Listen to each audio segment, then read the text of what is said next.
Hey everyone, it's time for the second day of the E7 Masters. Today, I'm recording this basically on a day that was actually played. So today, my boy Sindri played, our beloved guild leader from Kudai Stop. Super excited to see and watch his matches. All I know is the result of today, whether he made it through or not. I'm not gonna spoil anything, obviously. Super curious. I'll be actually watching his games one by one, analyze what he did, his drafts, etc. And for the other games, I'll just be skimming through some of the highlights, some of the drafts, and yeah, I guess it's time to just get right to it. So this is the stream that we'll be watching, live stream today, and I keep the volume off so you just can hear me. So we got MMMZN versus Unihero, Light versus Phantom for the first few. Then we've got KHM versus Toshipopo, KJ, that's Gomavi, Gomiami, Gomea, or me, I got just KJ, and we've got Sindri. Yeah, let's see. I believe that Phantom and Unihero gonna make it through, and my personal prediction was KJ and Sindri for the Group D players. So let's see if this holds up, and let's get it rolling. I'm gonna skim through in the video. Live preview is not available yet, which is unfortunate. So here's the schedule once more. We are on the April 18th right now for Group C and D. Next week we'll be having ENF, and on May 2nd we'll have GNH. So it's a little bit more unfortunate. All right, so first game of the day, MMZN versus Unihero. Let's just skim through the drafting phase. We see Unihero pre-banned DN and Briar, so Briar Cleave is gone for the entire matchup between the two, whereas MMZN pre-banned Beline and Setsuka, both based pre-bans, I'll be honest. Let's see if anybody opts for Harsetti, because Harsetti is open, and in Unicase's scenario, it even would make sense to potentially go Harsetti here and try to pummel MMZN going that way, especially if that Harsetti is on Fairy Tail for Nightmare. That can spell doom for the what's her name, Lady of the Scales, rather quickly. But then again, the Celine is a very strong pick here. Lidica. Interesting pick. If it were the other Lidica, the Faithless Lidica, this could have been an incredibly based pick, because what Faithless Lidica does is she max increases the cooldown of a unit, or on S3 you can even Soulbind this, so you could technically make Nodos useless for 8 turns. Now, as I mentioned, Harsetti in Unihero's place, not the worst option here, because MMZN is very fast. So Harsetti would be a natural force ban here. I'm really not opposed. Let's see if Unihero locks in the Harsetti.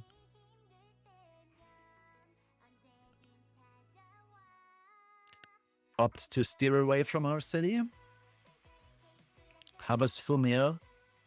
It's a tough spot to be in for Unihero, but he opts for Harsetti regardless. Yeah, I feel like this is the correct play. Now, I'll make one thing again. I want to make sure. Oh, I don't know. A good pick too. I want to make it clear that all these players, with 2 exceptions in this group stage today, are very good players. And if they make misplays, it's not because they're inherently bad or anything, other than 2, but it's just the nerves. It's the stage fright. You're on display for a couple thousand people. You're playing for real money here, so naturally you will make mistakes. You're nervous. Your brain starts to fog up. It's natural to make mistakes, and if the people make mistakes, it's natural. Let's not be too harsh on these people. All right. So Nodos and Christie get banned for each side. The Christie ban, I feel like whenever Christie these days is on the field, she just overperforms. The 300 ER you get for free for the backline is so potent, especially in debuff heavy comps. It's incredible. how much value Christie provides these days. So we see our Harseti game. MMZM has a very little throughput, I'll be honest, because it's obvious that this is a tank Arunka, so she deals no damage. And the wait, is this an actual? No, never mind. It's just lady. So MMZN is basically hinging his entire strat on the Celine surviving this. Now, very nice for MMZN is that the scales did not get debuffed, so you can just cleanse everything off and take the initiative back. So what MMZN can do here, because he still has barrier on his Celine, meaning he can take out or he can attack 2 units. Now, granted, it is a risky strat because the Perfumer Biblis has a fragrance on the entire enemy team, which means you take a lot of reflect damage. On the other side, Barunka still hasn't procced, so 70% of that reflection damage is mitigated towards Barunka. But do you want to proc Barunka here? That is the question. Now, it is a very decent play to just S3 here, yeah. You could have also made the case for trying to snipe off the Harseti, but I don't believe we have enough, or MMZN has enough oomph to go through 4 stacks of the fragrance. Now, Unihero is condoming up very nicely. His oomph, that is Harseti, gets protected very well. On the other hand, the Lydica can get rid of buffs with her Soul Burners too. Oh, lands the fear sticks. Very nice. Fragrance is gone. However, by the time the Celine takes a turn, it's going to be at 3 stacks.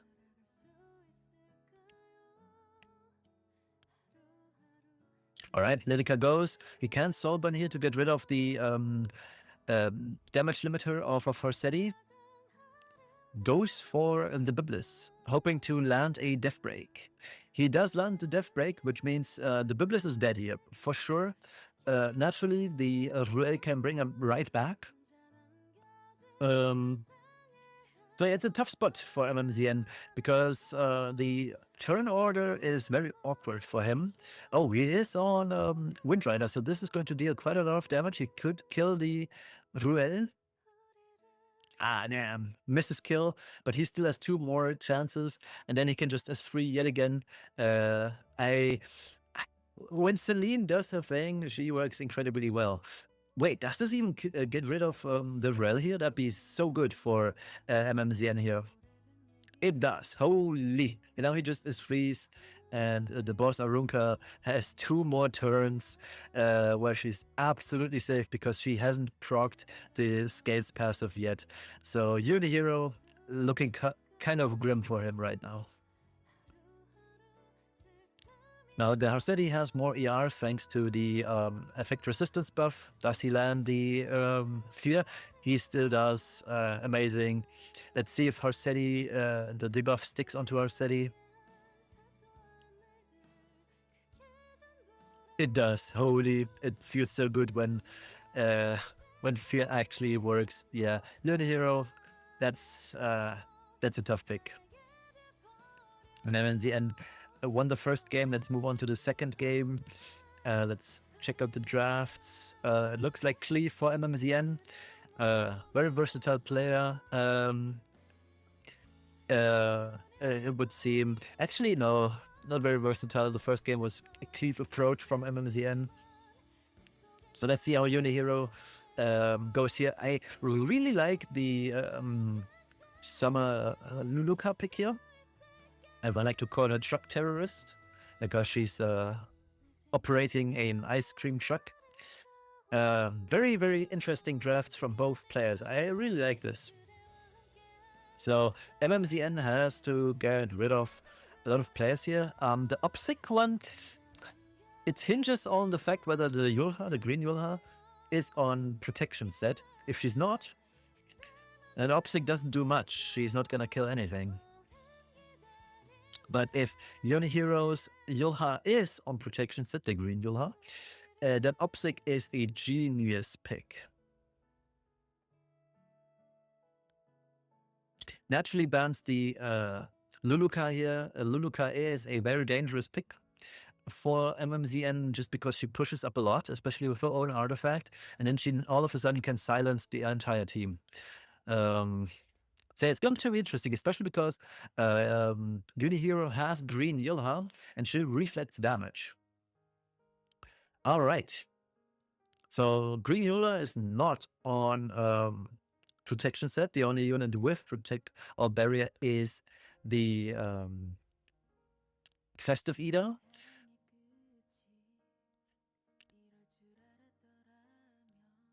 All right, so she probably just raw as freeze. There's not much merit to S2ing. I mean, she can S2, but it's not going to deal much damage here because nobody has a shield. I mean, 12k damage.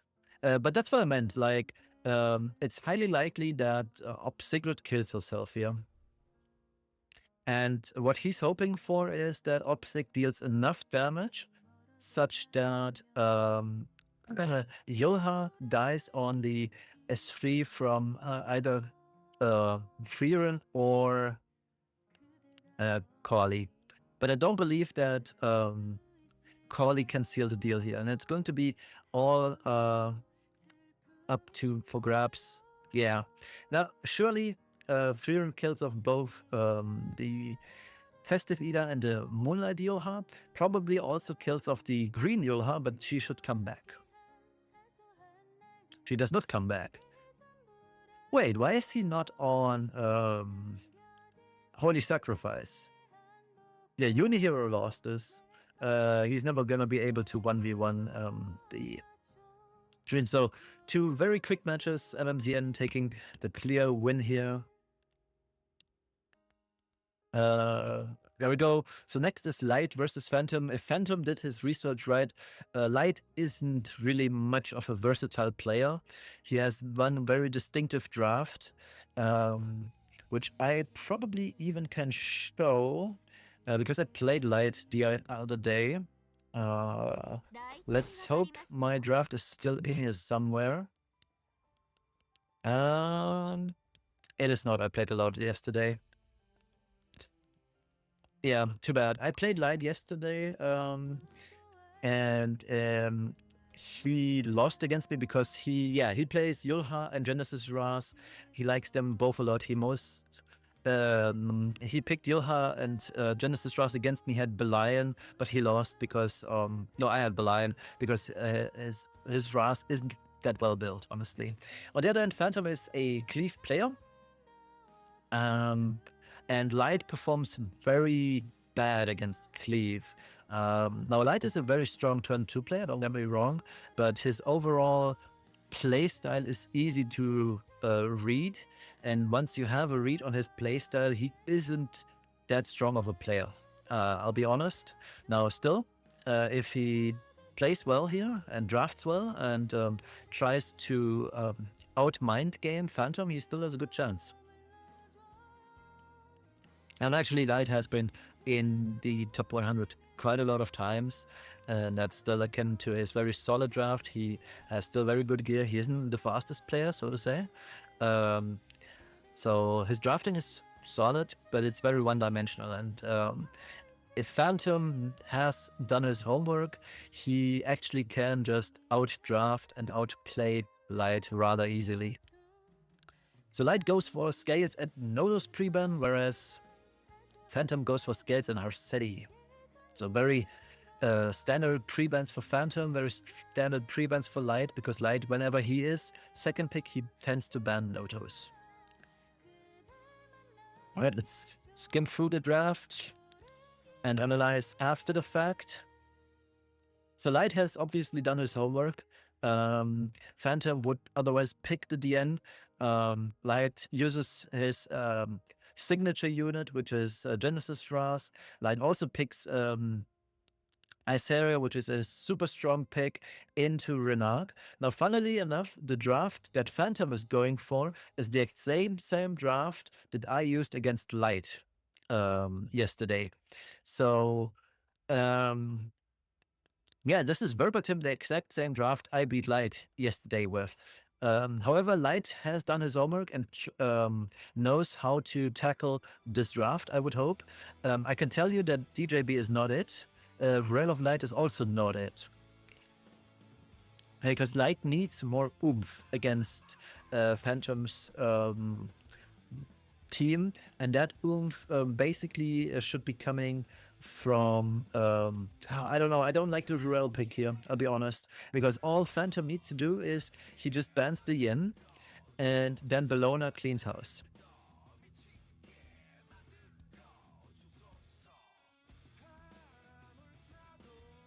Let's see if Phantom sees this.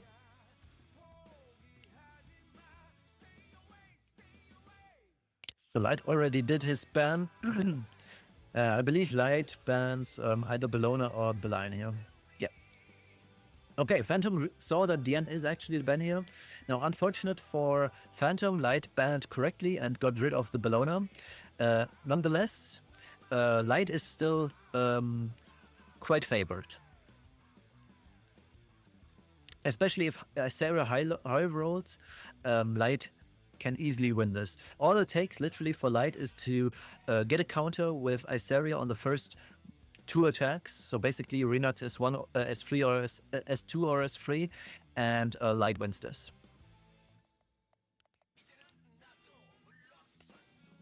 Crown of Glory, yep. So again, if Light counters here, Phantom might lose. Okay, Phantom does the right play. He just raw S3s. He doesn't want to be akin to 240%. No counter, very good. And now we are praying that we debuff the Isaria. Ideally, it's done. Ooh, he misses all debuffs. You hate to see it. 15% is a bitch after all. And in Phantom's case, it's looking grim. Because in this case, 91% chance for Light to counter. And yeah, here we go. Isaria goes. She gets a fat shield now. And the Belian takes quite a lot of injury.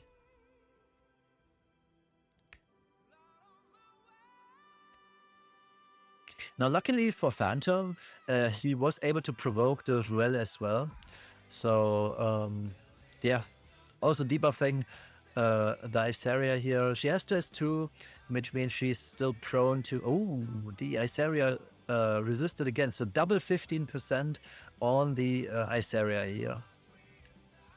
Very unlucky for Phantom, and everything is actually going very well for Light in this case.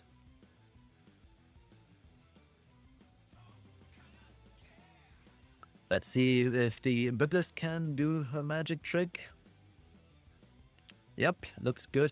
Now I'm starting to feel like Light's Isaria is about 150-200 ER, because otherwise it's hard to explain how she consistently resists so much. All right, here goes Ruel. Funnily enough, just like my Beline, Phantom's Beline does never counter. We missed a kill on the Arunka. Phantom can opt or has to S1 here. This most likely kills off both the Ruel and the Arunka.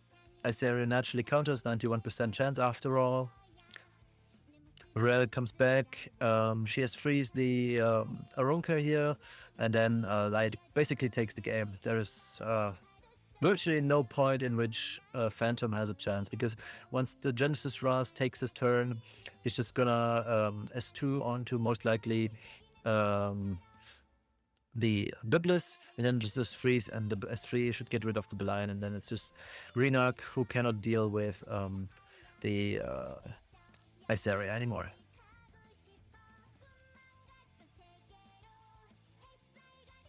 So you have only bad targets to attack here. Naturally, you would go into Genesis Ras, so you don't, you're not prone to 60% counter chance. Yeah, Genesis Ras just Ras freeze even. This gets rid of Biblis most likely, and potentially Belian too. Oh, he does not kill. Fragrance, one hell of a drug, honestly.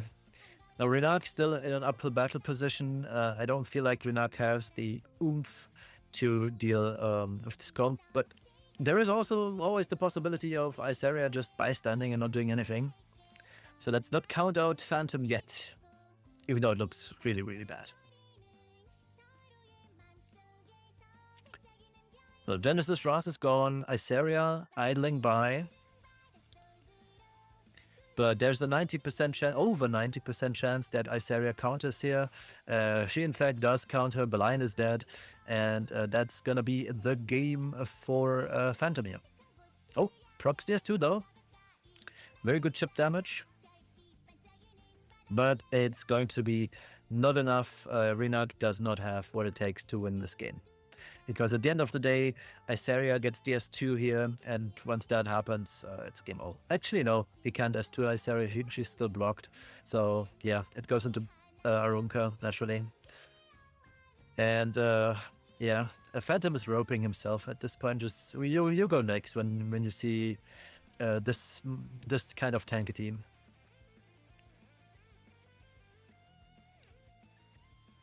And yeah, there she misses, so Renak gets to live another day.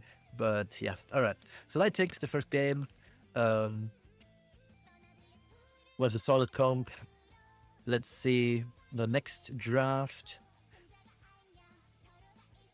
All right, so we see Phantom going for the aggro play. There's no Beline in here anymore. There's also no Aria, which is interesting. But then again, Light probably just bans off the free run, and then Sea Phantom cannot reliably push back everybody. So it should be fine. And yeah, the Abyssal Euphine. I haven't seen Abyssal Euphine in quite a lot of time. Yeah, as you can tell, Light's draft is very reactive, so to say. He's not fighting for turn prior, he's just blocking and up, being very bruiser teched out here. The Celine being his most oomph, so to say. Now, granted, the Festive Eater is a reversal type of unit, so she gets debuffed and then basically turns the tables around and plucks you in and goes for high damage. Yeah, a natural ban for Phantom to go get rid of the Celine. She's the most dangerous of the bunch. Same for Light, correct ban, getting rid of the Teiyu here. Sure, the Sea Phantom now gets a free soul burn, or can soul burn, but that brings the Freeran in danger because she then has no souls. Sure, she regenerates souls rather quickly, but this is looking pretty good for Light. Yeah, his Luna goes next, meaning she will be able to get rid of the buffs from the entire team. On the other hand, very unfortunate for Phantom, he put the Keira in the back, which I highly disagree with. Because in the other case, if for example Freeran was in a back row, Freeran could S3 here and damage the Luna. Because what Phantom does here is he sacrifices his Dispel against Luna, because Luna, if Light sees this, Luna goes before Phantom. Luna cannot sober S3 here, she would have to S2. But that gives Phantom the opportunity to take initiative, take the fight to his territory, and Light wins this. There's Phantom can just FF right here, because no matter what he does, this is a lost game.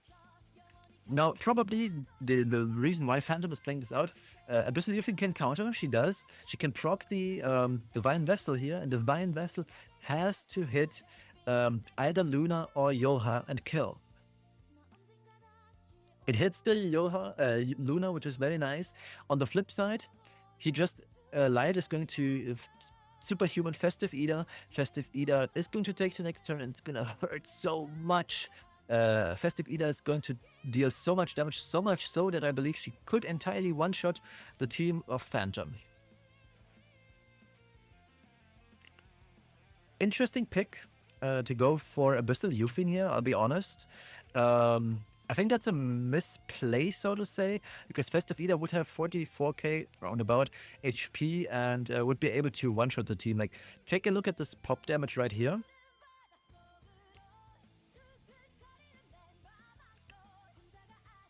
Yeah.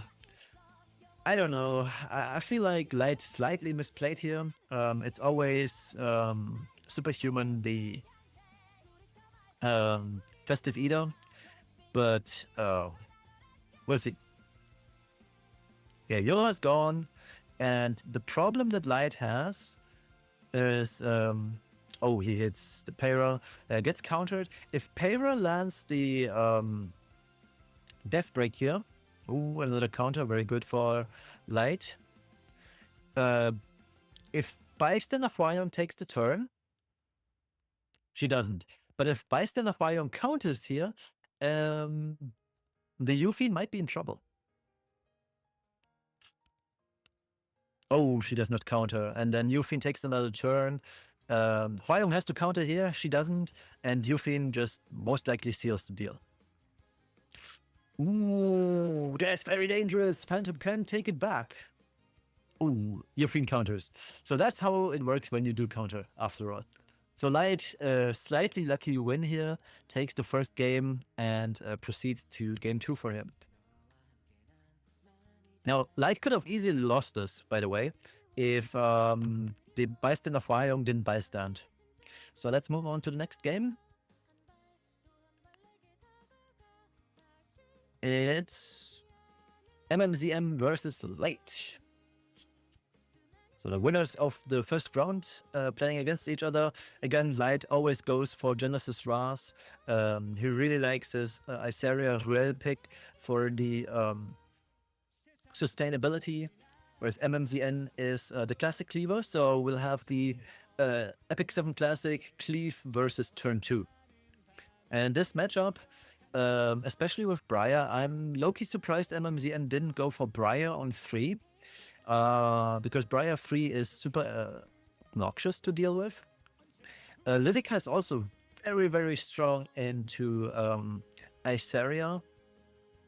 And I feel like MMZN made a slight misplay here by going Iseria, not Iseria, but Lydica 4. It should have been Lydica 3. Sure, Aram would still come out, but you can always ban Aram here. All right, so this is looking good for Light. On the other hand, the Briar Witch Iseria is going to take first turn prior. And let's see. Oh, it looks like if Light counters here, the Genesis Ras might actually take the turn before. Actually, no, the DN will always take the first turn, but okay. But I believe that Light should take the turn before Celine. No, he does not. Okay.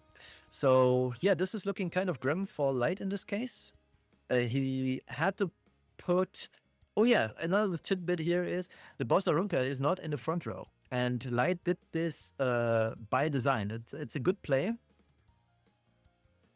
However, as it would turn out...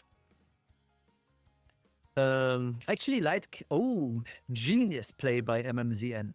Absolute genius play. He used the dual attack, the first duel, with Celine to hide her and kill the Iseria. But what's gonna happen now is she can revive the Briar, and in turn, the Ruel cannot revive the Iseria anymore. Great play. He goes for the Ruel, kills her once, just to get rid of her passive. He can go for it again, kill her again, and then revive his own Briar, and then just freely kill off the Genesis Ras. Genius play by MMZN, very well executed. It even goes for, oh, that's a very risky play. I like it though. And actually, do I like it? Yeah, I do. Yeah, he just soul burns. Holy, very surgical play by MMZN here. He now revives the Briar, and yeah, Light cannot win this anymore. His Ras is on full cooldowns, and that's just gonna be game.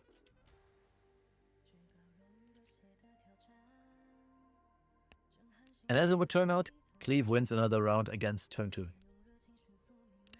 Very well played by MMZN. Very well played. I didn't even see some of the plays he saw.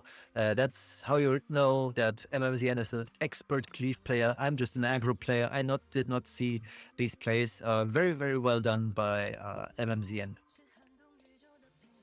Let's go for round 2. I would hope that Light has done his homework and knows that he needs to calm them up against MMZN and play more to outmaneuver the Cleve. And Christian 3 is a good way. However, Blind is pre-banned by MMZN, so at the end of the day, there are still plenty of ignore ER options, and that makes Christy a little bit awkward to play against. So he goes for Ran. I hope that MMZN is playing Symbol Ran, because there's already 2 green units on the field. He goes for Bunny Dominion, no, not Bunny Dominion, but for a Challenger Dominion. Very interesting pick here. And yeah, Light does the natural thing. He goes for Young Senya, who is a force ban, and also goes for Desana Lilibet, who is also a force ban. So Light is doing quite well in this regard, and as long as the Freer gets through, he can just put in the Festive Eater in the front row, and she will still proc. And she has the most HP, which means the Young Senya pop is going to be pretty good. So let's see. Luna is still open, by the way, if I'm not totally mistaken. Oh, MMZN misdrafted. Ah, that's very unlucky. He probably ran out of time. He got stun locked probably by this draft. Deola doesn't make sense. It's a misdraft. It should have been Luna or another Cleve option. And yeah, Light has now an easy time. He can just ban out the Challenger Dominion or even the Callie. Both are perfectly fine bans. Oh, interesting. Very interesting. If I were Light, I would have not banned Yolha here, because the Festive Eater doesn't really care about Yolha, neither does Dilibet, unless he's not on a Golden Rose Dilibet. So let's see if he's on Symbol. Winter Storm Sword. Okay, so he's for sure gonna miss on the Freer in here. He's gonna Soul Burn. I believe he has to.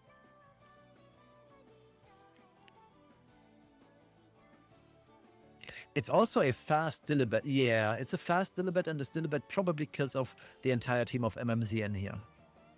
And if not, the yeah. Well done by Light. This was easy. And I really like the fast Dilibet pick here. I believe this Dilibet is around 220 to 250 speed, depending on speed RNG, and that guarantees her to take the next turn. So yeah, the Cleaver misdrafted a little bit, in my opinion. All right, let's see. We have Light's specialty, Genesis Ras, Arunka. I highly disagree with the Elenav pick here, I'll be honest, because what we see here, MMZN has Aram, meaning he has even more effectiveness on his Lydica.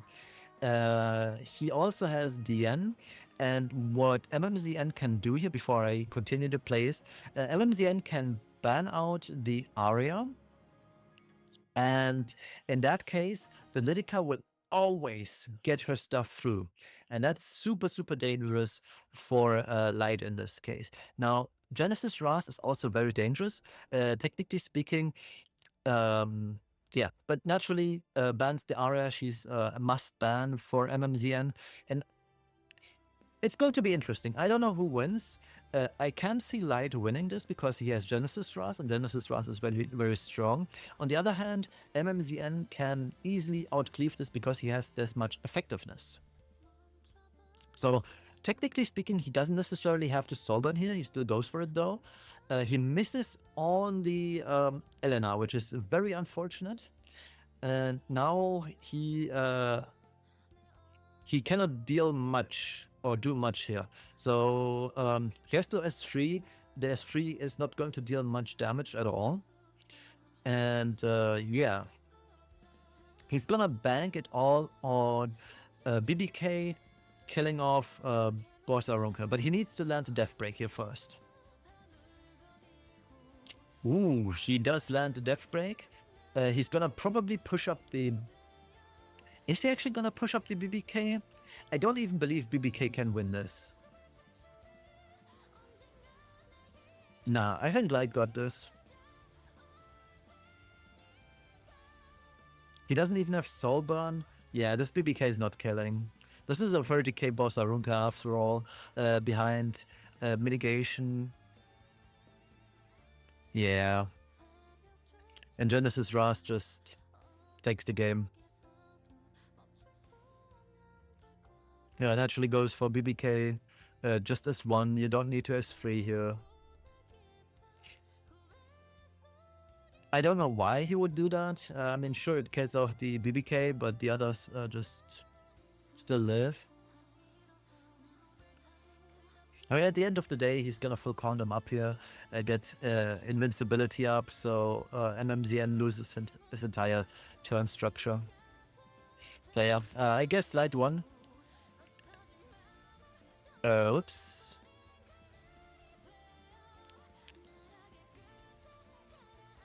Oh yeah, so MMZN basically gave up right here then.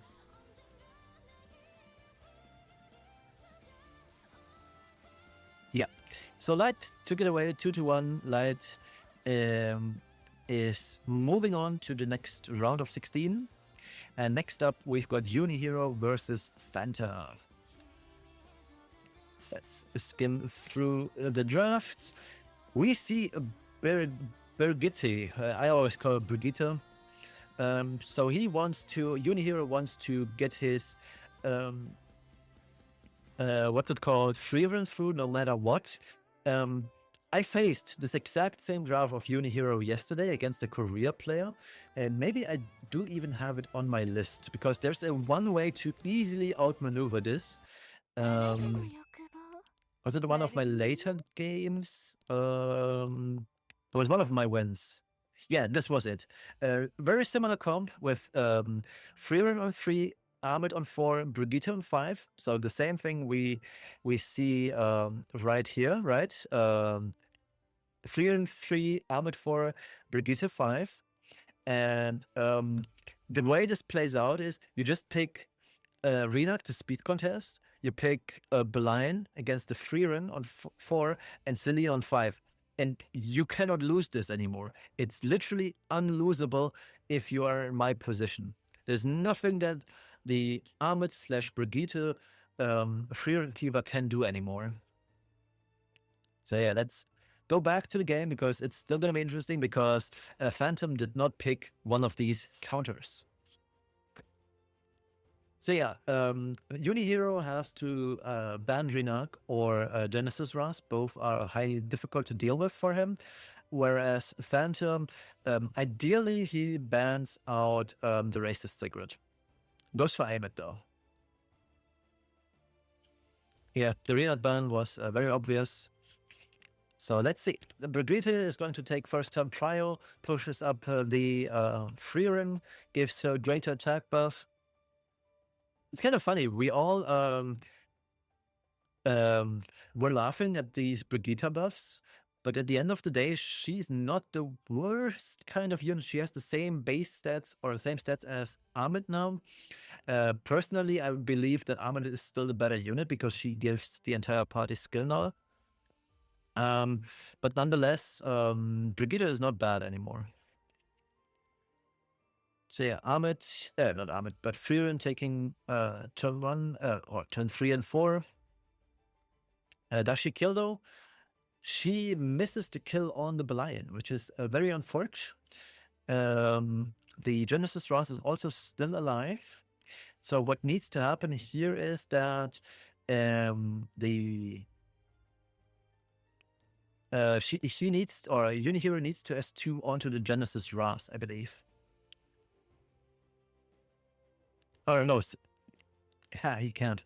I'm dumb. Yeah, he needs to S2 though. The S3 doesn't really do much for him. Gets rid of her, very nice.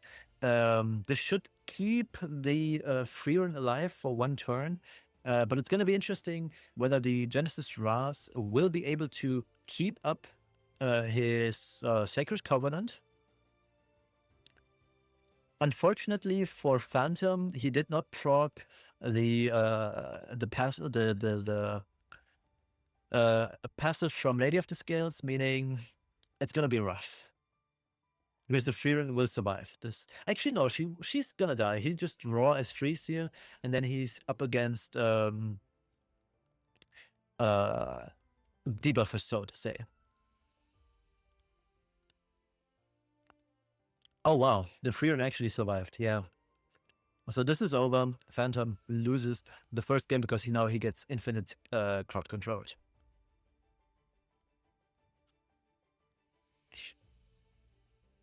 Fear stakes. Brigitte, does she have buttons? No, one turn away from buttons. But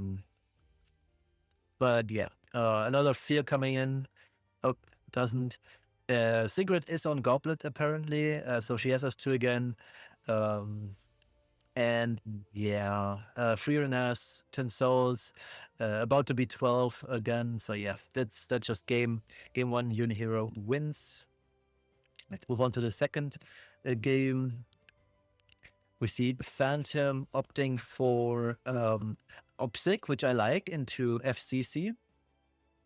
On the other hand, there's an Elinov. First time for Landy. Very good picks. Technically speaking, Phantom does not have a single unit that can reliably deal with Unihero's draft. However, there is always the possibility of DDR doing DDR things. So in Unihero's case, I would probably either ban the Witch of the Mere, because she's incredibly dangerous to his team, or the Selene. Now, Selene's damage gets gutted by Eleanor to some degree, especially the first Celdon, because it's pen. I would, in Unihero's case, I would probably ban the Tenebria. And in Phantom's case, since I would know that my enemy is most likely banning Tenebria, I would ban the Landy. So let's see how this plays out.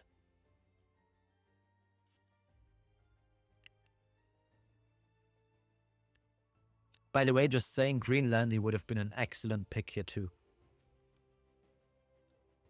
For Unihero, that is, because and for Phantom as well, because Unihero has a lot of. Oh, okay. So the Landy read was alright. Unihero goes for the DDR ban though, which I disagree with, because Tenebria is a lot stronger than DDR. Now, what I'm thinking is that wait, he S3s. Why does he S3? He could have killed something with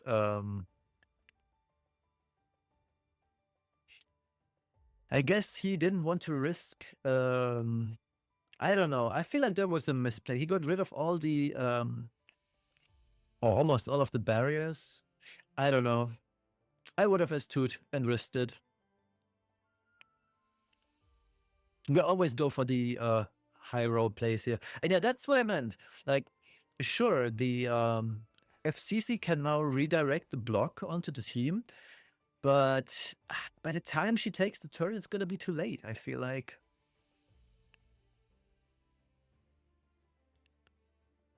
It's risky to S2 here. Oh, the FCC resists. Does she wake up? Yeah, FCC wakes up here. Setsuka doing Setsuka things. Very annoying, I'll be honest. All right, so what Phantom has to do is he has to technically get rid of the FCC because she can do nasty things. If she redirects all these, the block, it's not gonna be bueno. He goes for, oh, he hits twice through 30% evasion. I would have missed for sure at least once. Setsuka AFKing in the back row. Elena cleanses herself. I mean, it's decent enough, I suppose. So you just S1 here, or do you go fully S2? Yeah, just S1 misses, but she has damage limit, so it's all fine. And now you try to redirect the block. And it's probably gonna stick on most of the units. It only sticks on 2, but it sticks on... I didn't stick on the most important one. The most important one here is Celine. So yeah. Because what Phantom can do is he could technically S3 as Celine here, and then Soulburn with Witch of the Mere to just get rid of this Setsuka, for example.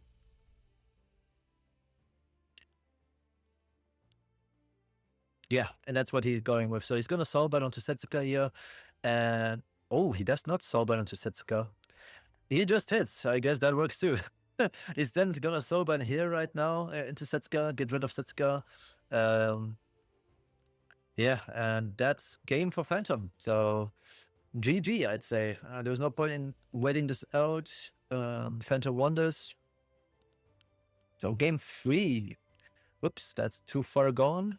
So we see Cleave, aim at Cleave to be more specific. Phantom taking notes from Richard. He also picked Moondom. Even though the enemy has 0 extra turn units, but he just took the Moondom just so Unihero can take it. And the Unihero fully condemned up. He has got Carmen. He's got the additional Aureus effect from, or Escort effect from Arrowell. So this is, oh my god, this is full condom comp from Phantom here. So what do you even do in Phantom's place? Like, do you ban? Oh yeah, naturally Yulha gets banned, and the Blona gets banned as well because there's too much AoE damage here. All right, let's see how this plays out. Let me refill my Bisley drink. I hope it doesn't brick the voice recording here. All right, so Phantom just goes for it. Raw S3. I have to go for it, even though the blind can counter and potentially kill off the free. So far, by the way, either none of these blinds are in counter set, or the counter just never procs. By judging by the speed of the blind, she is probably on counter set. But man, that damage on Freerin is kind of crazy. 7.4k attack, meaning it's probably triple torrent or something like that. It's very little damage, or a destruction turret could also work. Yeah, very strong build. He misses the seal on the Senya, but this shouldn't matter. Senya is probably dead here. She's not. Oh, is Unihero going to reverse sweep this now? Because he gets rid of the skill nodes here. He bugs up a little bit with the line. I don't think the line can do much here. And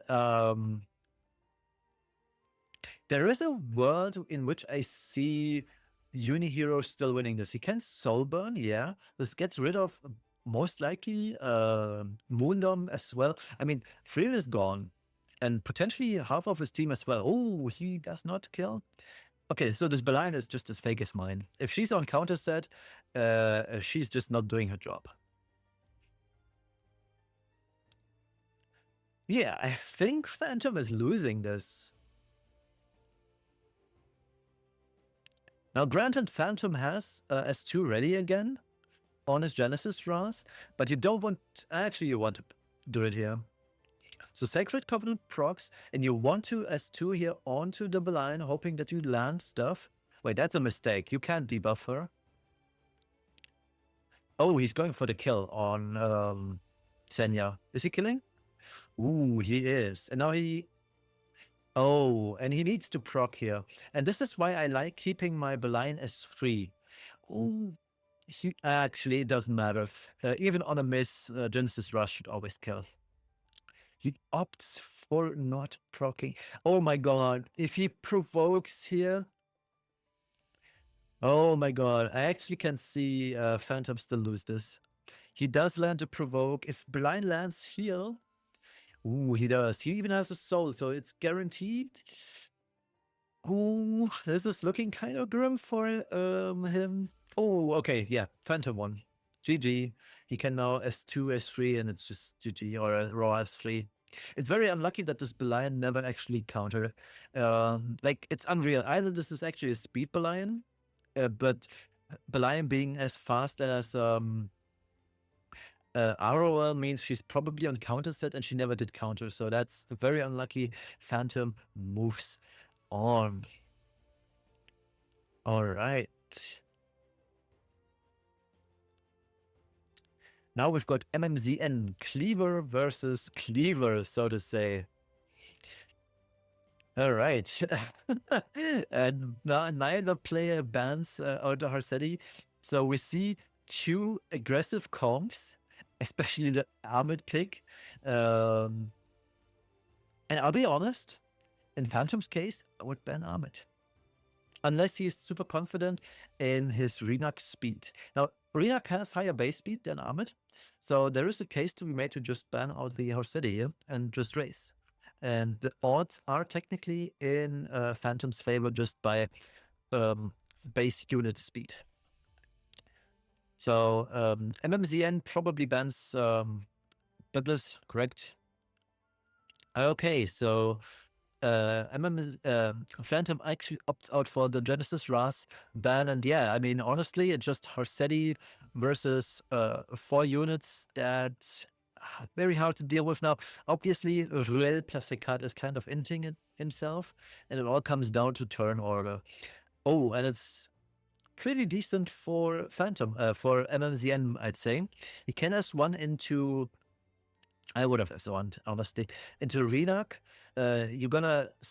Wait, it's a 30... Oh my god, it's a trap Harsetti.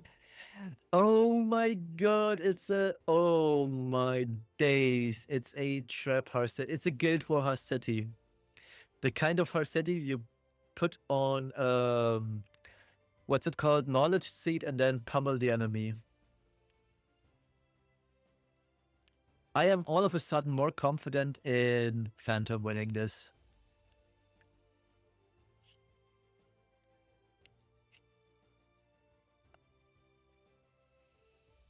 Because MMZN has no damage. Like, look at the damage the Harsetti dealt.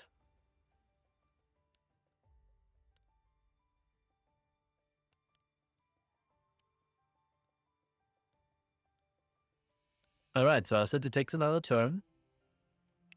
With greater attack buff this time, but it's not gonna make much difference. Yeah, 4k. It's super high effectiveness, etc. But he's not running this. Ruel takes the turn. In this case, all you do is you attack S1 into Harsetti, and then you just press S3 with a cut onto the Harsetti, and it's over. And he doesn't see it. Ah, that's such a misplay. All you have to do, my boy, is just press S1 onto Harsetti and then S3 with a cut.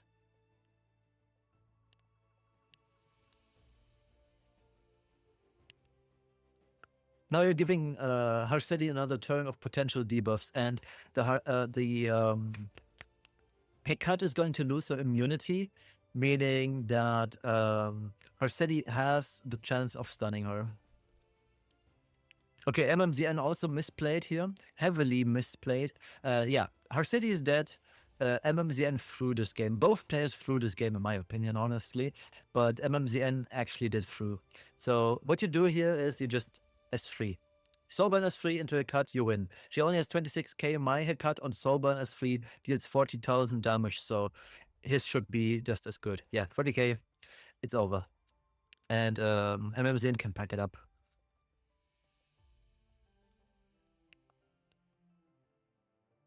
Because at the end of the day, Hecat is just gonna solo this entire team.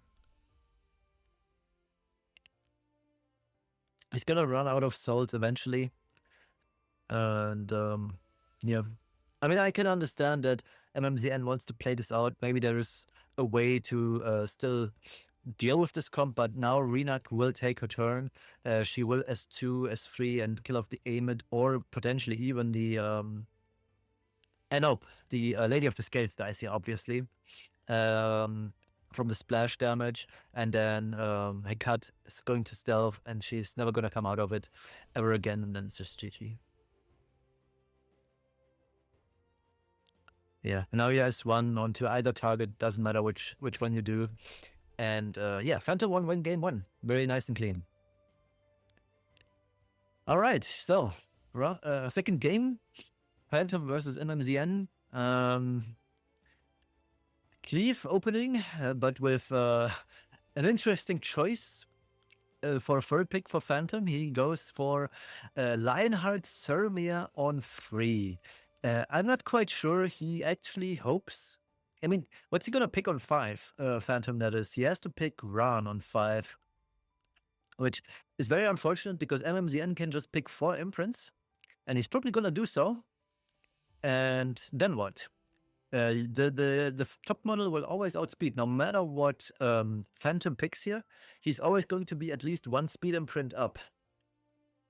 Come on, just pick, I don't know, the light Shuri as well, and then you just win. I guess that works too. He's confident in outspeeding here. Let's see what Phantom. Oh, Phantom. He goes for Bright Senya. It's not the worst pick, so to say. I would assume if Bright Senya gets through, he puts Lionheart behind Bright Senya.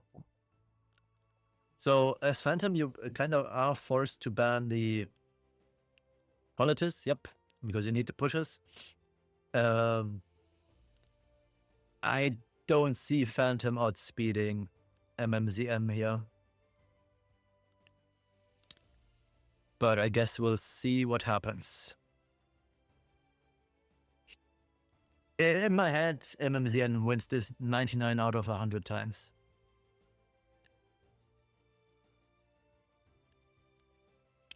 Okay, so it's rather close, honestly. Only 2%. But yeah, Soban S3 into the Lionheart.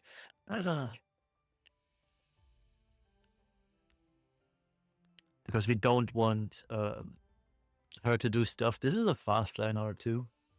Maybe I should build mine fast as well. Yeah, Lionheart is gone. He did not opt for Soulburn. Still kills.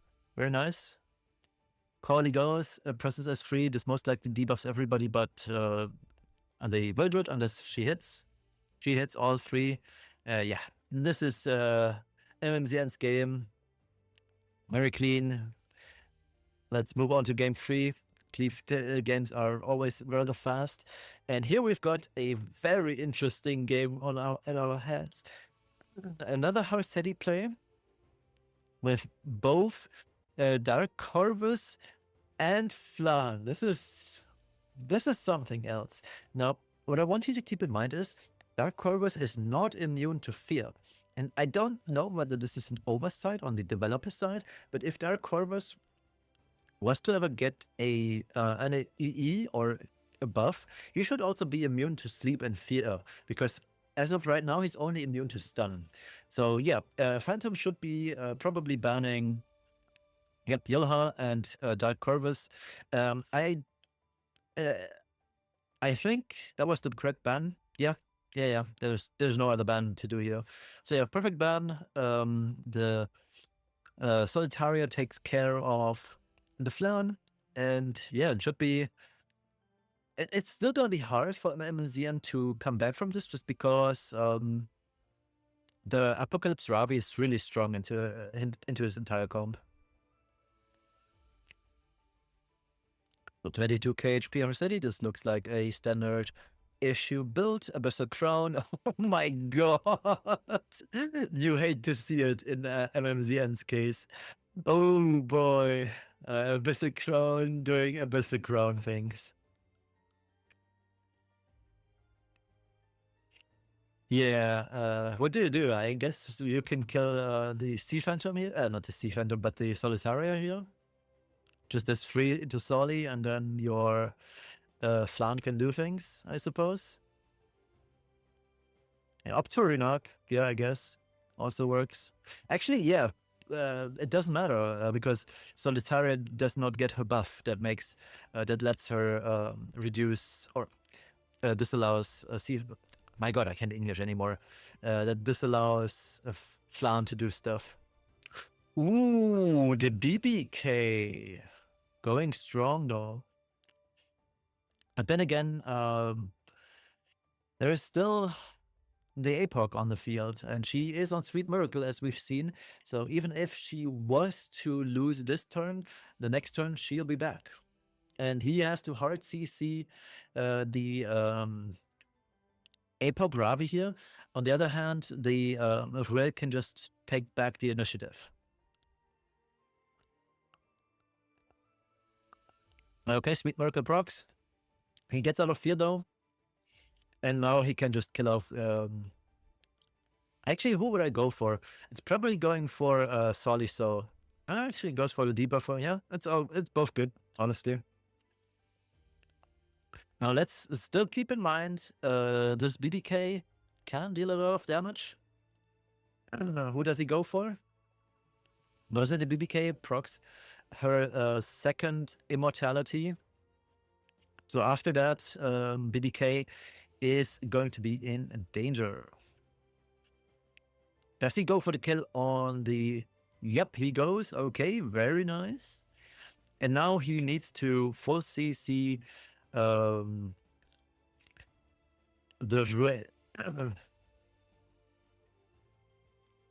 Does not quite kill. But the BBK will finish off the Flan. And then I believe she was on Windrider, wasn't she? So she's gonna... Yeah, Windrider, nice. So takes reduced damage from the S1 of Flan. Flan should also die on the next Soli S3. But I believe BBK is gonna take the turn sooner. So this probably revives APOC, right? Yeah. APOC comes back. S3. Oh, if this kills, Arceli is also coming back. Ooh, missed the kill. But APOC... APOC's gonna get her buff back now, regardless, because BBK is unlikely to kill the APOC here. Still goes, very good. Solitaria is going to get rid of automatically, even if she doesn't target the Flan here, and this will allow APOC to have her buff up. Oh, he dispels the Ruel. That's huge. Does he stun too? Ooh, very, very huge. Sweet Miracle 1 turn away. And the BBK also has S3 available. If Ruel misses another turn here, that'd be huge. Oh, yeah, it's GG. The BBK can soul burn S3. It potentially... Actually... No, you have to, because... Yeah, you have to, because otherwise the...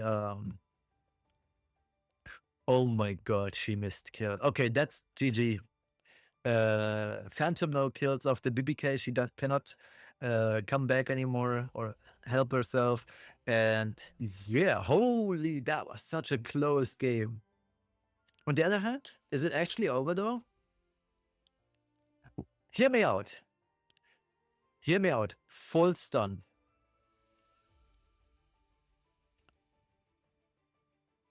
Okay, yeah, it's over. It's actually over. Phantom finishes this game and wins. All right, now let's get to the next games. 5 minutes.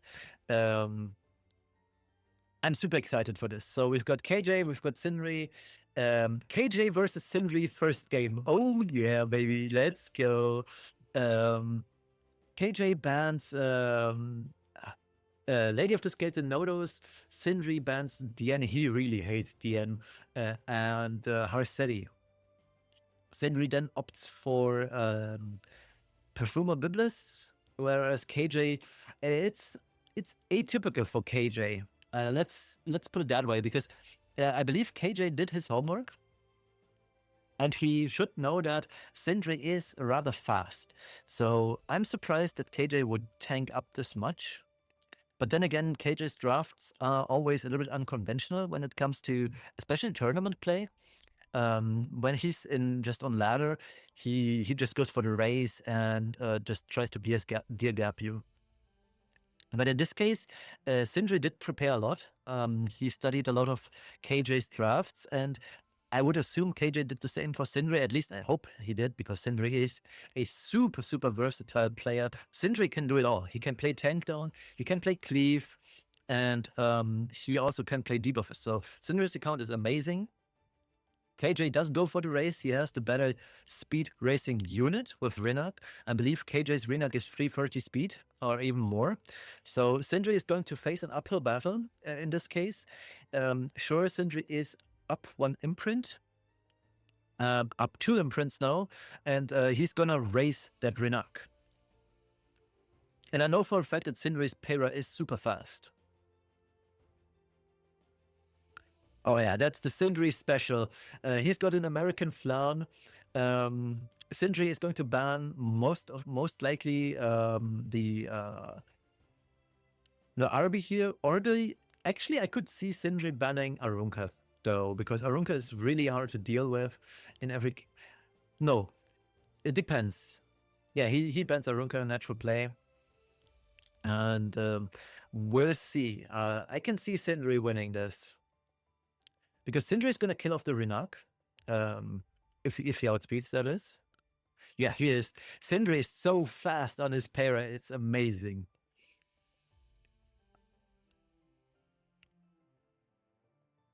All right, so Renak is dead for sure, and then Sindri is going to target the Yulha and leave Arby for last. That's how I would approach this. He goes for Yulha first, yeah, that's fine as well. Ooh, okay, this is low-key dangerous. Do we see the Wildred reverse sweep? We do not. We do not see the Wildred reverse sweep. Biblis comes in. If Biblis is able to debuff the Renak here, it's... Oh yeah, she can just S1. I forgot. Now he can S3 onto... Yeah, exactly. I forgot the name, Aria. And Sindri takes game 1. Amazing. My guild leader. Really well played.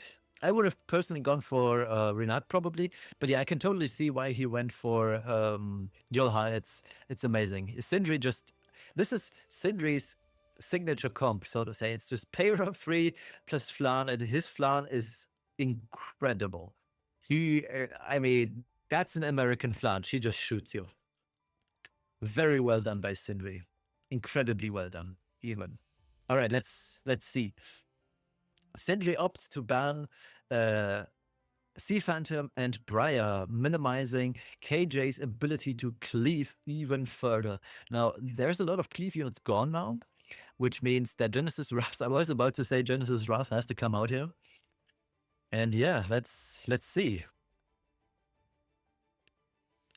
KJ banned both Setska and Isarium. I can totally understand. I hate to play against both of these. So let's see what Sindri does here. Yeah, Freedom, naturally very good pick, but you have to pick Belian with her, otherwise it's going to be a little bit awkward, and it would allow KJ to just go Belian on free.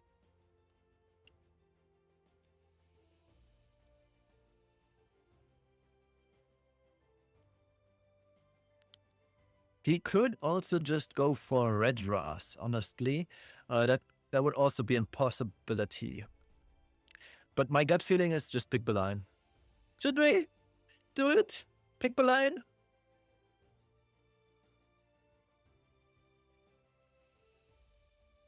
Oh, yeah. Wait, what? Oh, he went for enough. Okay. Also, decent pick. I feel like Ilinov is. I don't like Ilinov, but yeah. KJ now has the option to just go Belian 3. Wait, he goes for Zio. Oh, I know what this is. Okay, yeah. Yeah, Schneel 3, natural. So he's not gonna ban the first 2 units. Because what KJ is trying here, this is a Queen's Whistle DDR on 270 speed, meaning the DDR will push ahead, especially if he's on highest attack as well. On the Zio, that means that KJ cannot draft a unit with more attack than Zio, which is awkward for him because he needs more oomph. On the other hand, yeah, Luna is fine here, which is a perfect ban target for Sindri. But Sindri could go for, what's her name? Arcades, Light Arcades, and ruin KJ's day that way.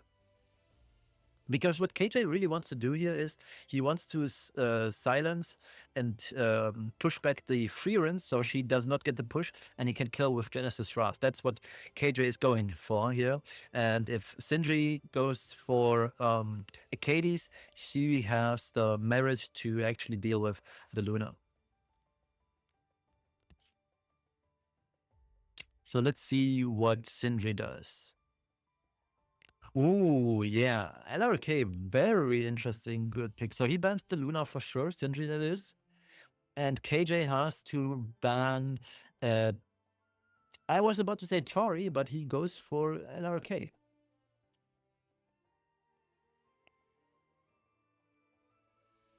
Let's hope. I don't know if Sindri's Tori is on Master of Nightmare. She's on Windrider. Good enough. Technically speaking, Belian both hard counters Tori and Freeran because of the 3F extra damage, but we'll see.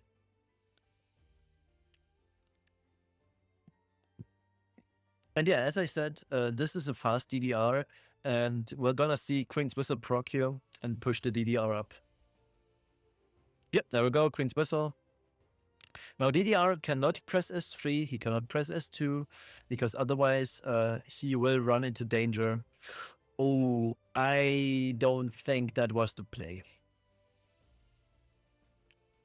I really do not believe this was the play, especially if KJ counters here. There's a chance of, yeah. And now he applies debuffs. Ooh, he did not. Unfortunate.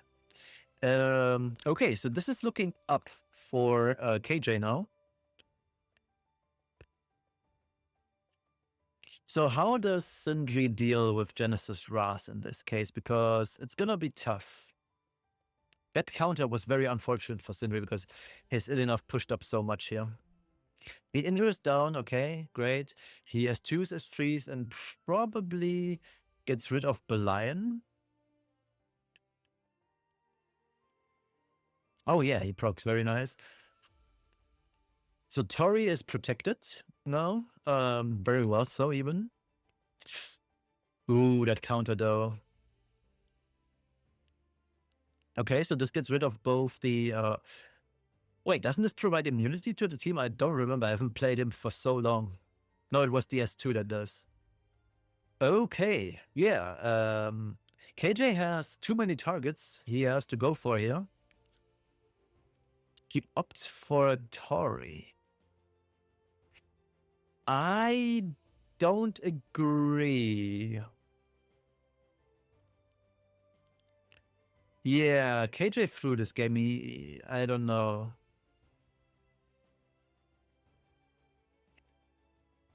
That was not... Oh my god. Yeah, KJ threw this game. He had to debuff Ilinov here and then try to 1v1 versus Tori. Yeah, well played by Sindri. Great stuff. Okay, let's move on to the next game. But KJ really threw this game. Holy. All right, we've got Toshi. Wait, have I missed a game? Where's the KJ? Where's the game between KHM then? Oh, wait, did KHM not play?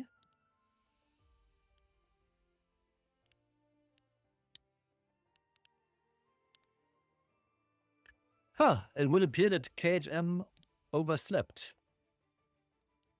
Well, in that case, yeah, I don't know. I don't have anything nice to say about a player who applies for these games and then just oversleeps for some reason. So where is Sindri? Shouldn't be Sindri playing against Tosh? Oh, whoopsie. All right, so we see the draft here, Sindri. We already know that Sindri is going to win 0-1 here. So let's see what Sindri did. So he banned Dien and No Toes, which is dangerous because this could end up in a Harsetti gameplay. But then again, Sindri's comp is very good for the Harsetti gameplay. Toshi goes for a turn 2. Looks fine. Sindri has to ban the Iseria here for sure. Let's see. All I can say is a superhuman LRK deals incredible amount of damage. Yeah, naturally, going to Nebria here would be incredible. Same for, yeah, this is a strong comp. Because now Sindri has the entire speed advantage over Toshi here. Sindri probably just flat out bans the Iseria because he has no way to deal with Iseria.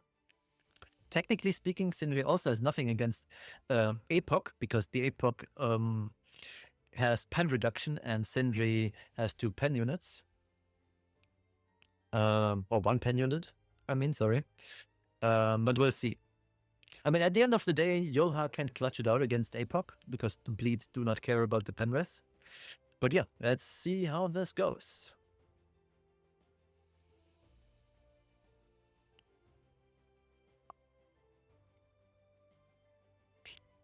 Was Yolha taking first turn? You'll probably just go for LRK because the shield that LRK is going to provide is going to be massive. Like, really massive.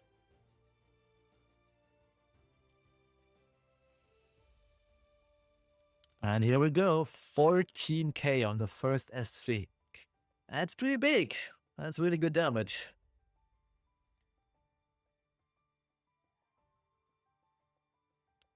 Yeah, and Toshi, he can't do much. Biblis is now just a passive bot. Everybody's on immunity. Sindri is getting so much cooldown reduction on his LRK. He's gonna be at 4 turns left. The Freer is gonna take 1 more turn.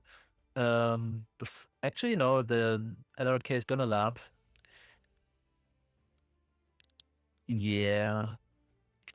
This ain't it, buddy. I can see why Sindri won this game.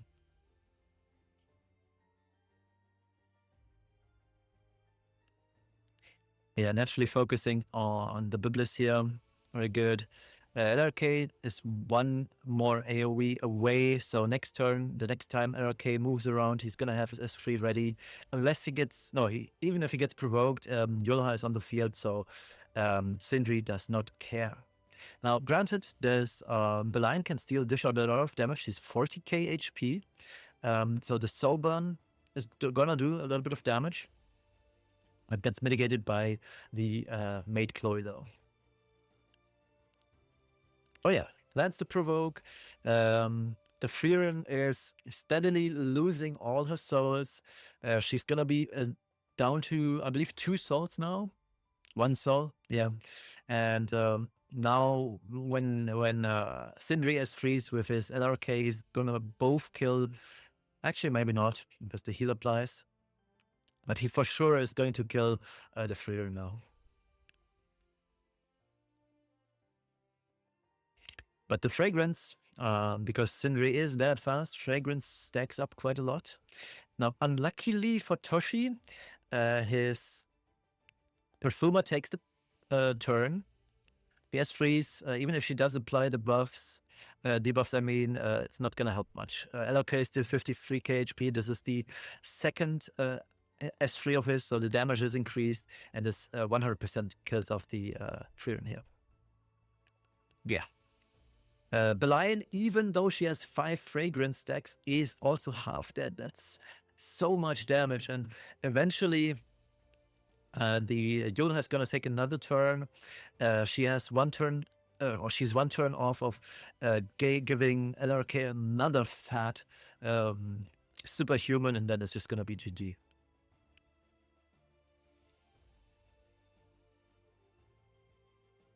Yeah, so we're going hard for that Biblis here, because Biblis is the only real unit that is dangerous to his team now.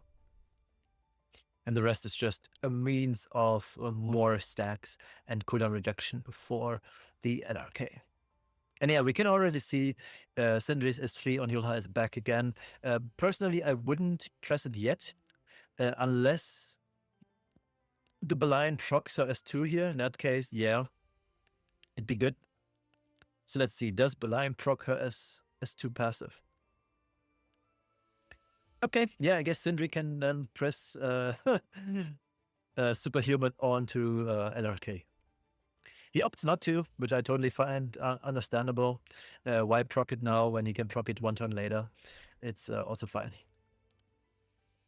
And oh my god, yeah, I forgot about that. The cooldown reduction on the maid. Sindri is basically going to have permanent uptime on revive. And defense buff, I don't know. This Arunka unit is never gonna die. She still has 15k HP, by the way, so. Goes for the Belian, hopes for a counter, and doesn't get it, sadly. So LRK is waiting one more turn until he can S3.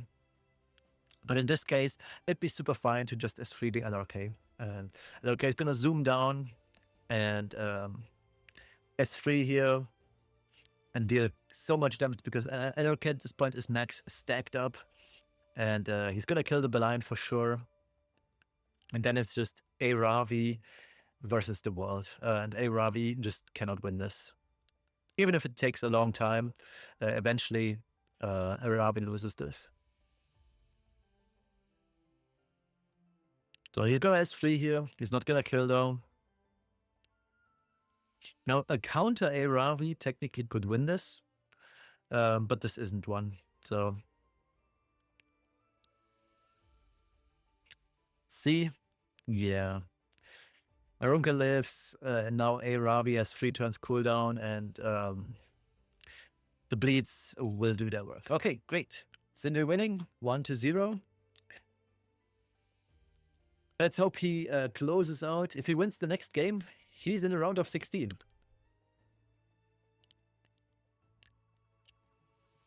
So Sindri goes for, oh, Arya pick. I like. Harsedi, yeah. Oh my god. However, Sindri is second pick, so he can go Aram. Yeah, Aram, and now go Bluhua. Go Bluhua. Go. Come on. Nice. Okay. Yeah, it's unfortunate for Toshi. This is already looking quite grim. Now, sure, Toshi could go for Zio, but Zio gets banned, and then what?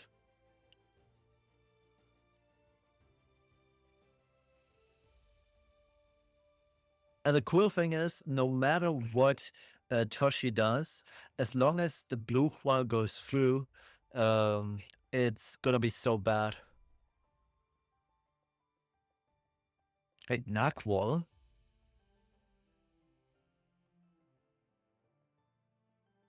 I don't think Nackwall is the play here.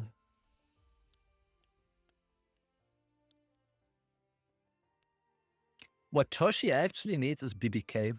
Unironically, it's BBK here.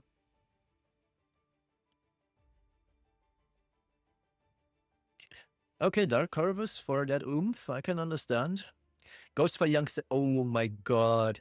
Yeah, Sindri presents him with only bad options. If he bans Renak, the Blue Hua goes through. If he bans the Blue Hua, Renak gets through. It's only bad options. This is looking very grim, and I'm getting excited because this is looking stellar for Sindri. That's a genius pick 5 for Sindri. Incredibly well done. Sindri already posed his ban. He probably bans, yeah, I was about to say, the Flan here. He has to, because Toshi gets turn cryo. And Yeah.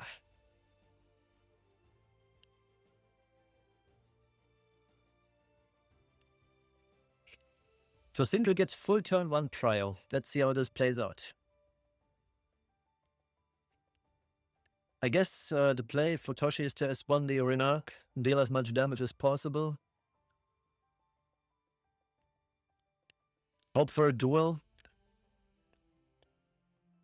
Yep, that's quite a lot of damage on the Renak. All right, both Aram and Young Senya go. And that Arya is going to deal so much damage here.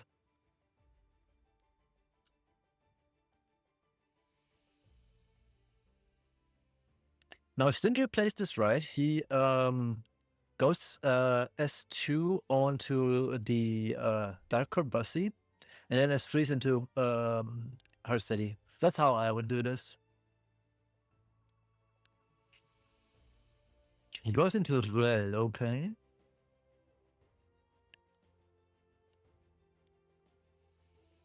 Oh, is he aiming to kill Ruel then? He is, in fact, okay.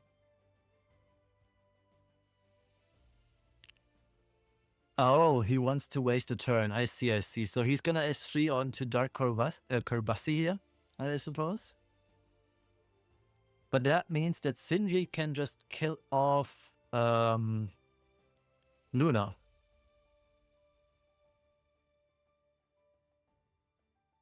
Or her city, depending on who gets the S3.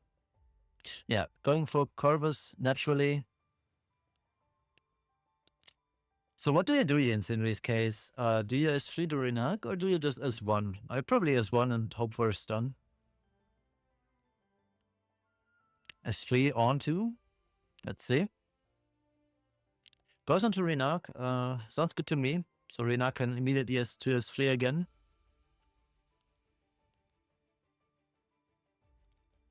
$31k HP Arya. I'd Soulburn into Luna. Let's go. Because Luna is Soulburn available. You Soulburn and 31k HP. This means usually Luna is dead here in this case. Yeah, he goes for it.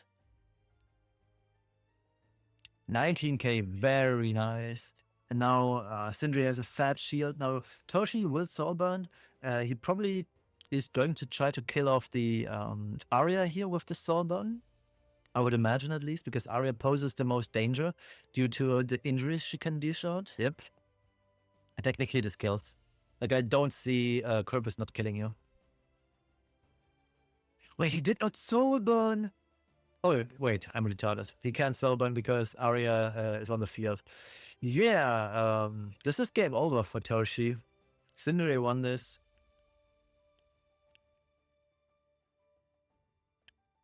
Now Sindri can just go S2, S3 again. Pushes back to Ruel, very nice play. And S3 into, I don't know, her city maybe? Sindri has, or into Ruel even. Why not? Yeah, I was about to say. Just go to Ruel. And then whichever it is, if it's if he tags Arya now, that'd be so good. Okay, tags. Oh, Arya is next to move anyway. Yeah, just don't hit Ruel here and it's fine. I guess that works. So he hits Ruel and then hopefully hits Arceti. Oh, perfect outcome. Perfect outcome for Sindri.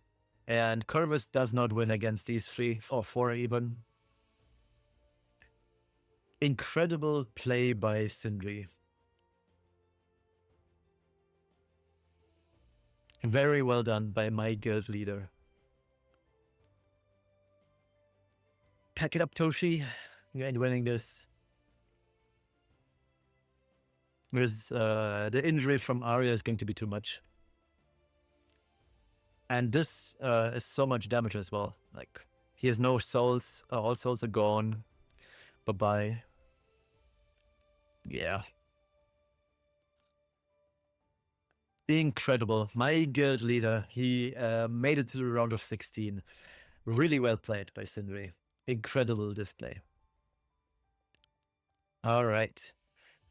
So next game, unless KJ woke up, is going to be KJ versus KHM. Let's see if he did wake up. It seems to be the case. All right.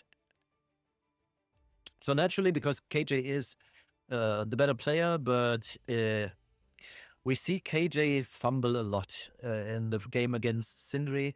KHM is a cleave player nowadays, so yeah, KHM goes for a signature draft of Sigrid, Genesis draft, and then he's going to go for 0 on 3 and potentially DDR on 4. KHM is flowcharting here, and I don't like the flowchart, especially in a tournament setting. Going for flowchart is it's so bad. And we saw this with Fibers in a game against Richard, where Fibers lost because he flowcharted.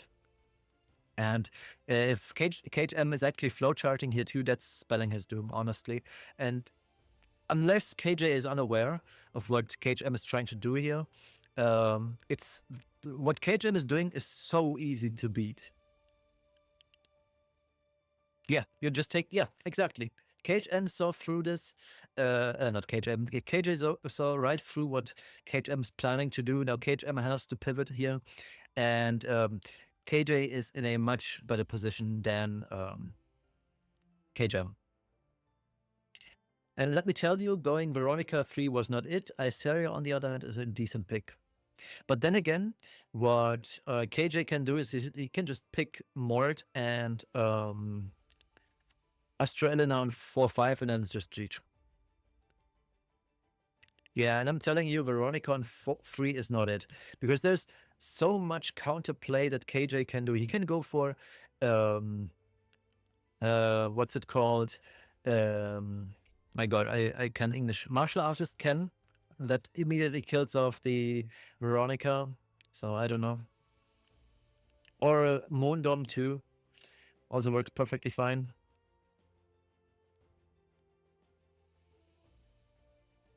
Goes for Flan. Yeah, goes for a cut. And that way, yeah. KJ got this. KHM has to pick Iseria now. Iseria gets banned, and then it's just over anyway.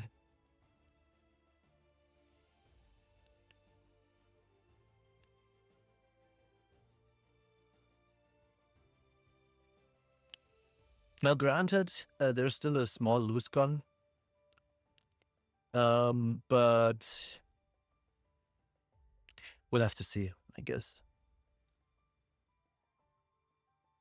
Everyone does nothing. So what KHM is going to do, yeah, I was about to say he's gonna ban a cut here. But if this is a fast, what's its name? If this is a fast Tehu, he cuts the Veronica. And it is indeed a fast Tehu. So now there's still a chance for KJ to fumble this. And it's missing on, yep, he does. However, he gets a second, no, he does not get a second chance. Well, I guess KJ lost.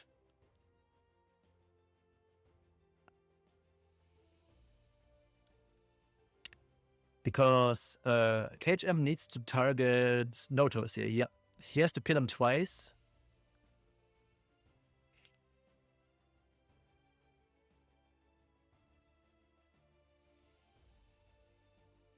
Yes, KHM, you press. Right.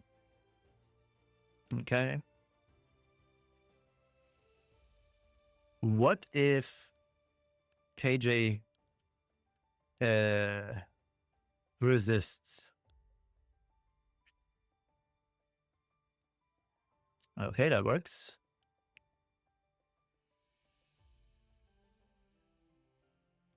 Now you S1. No, he has S3 ready. Yeah, this kills off the Teu. I believe that KJ loses this actually. Because yeah, you kill Teu here. That also works. And then you could have controlled the Nodos anyway. But yeah. I did not see this coming. I thought that KJ would have it, but Sigrid on dodge is quite a drag. All right, let's see the second draft. Let's skip through a little bit. That is too fast. So KJ, I believe KJ is tilting at this point. KHM going for a full condom draft, protecting Frieren with all his life or the Setsuka, whereas KJ is full on tilt mode. What KJ is drafting is not good. Not good at all. This is not a winning play. So yeah, KJ gets bans the maid. KHM bans the Brigitte, which is nice. It's a correct ban here. And yeah, I don't see KJ winning this because he has to deal with both Frieren and Setsuka, and that's just not happening.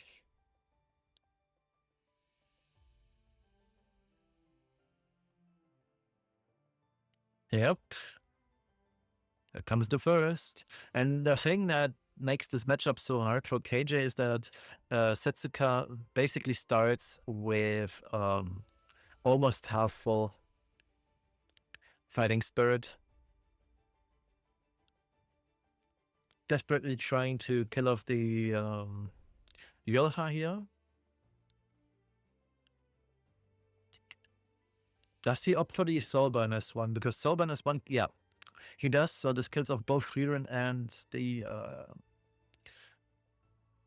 Johan. But then again, what KJ can do, what KHM can do, he's going to revive the Yolha. Yolha is going to revive the Frieren, and then it's just like, yeah, sure.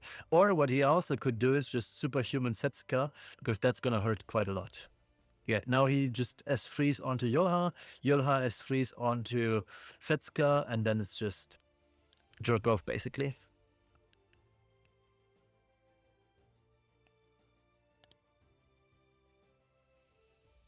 Yeah.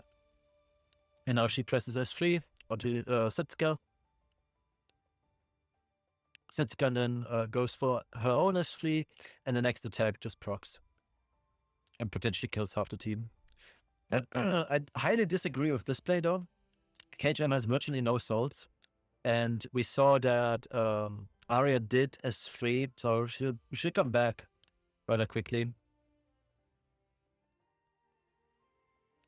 And all Frieren does is she basically kills herself on Biblis.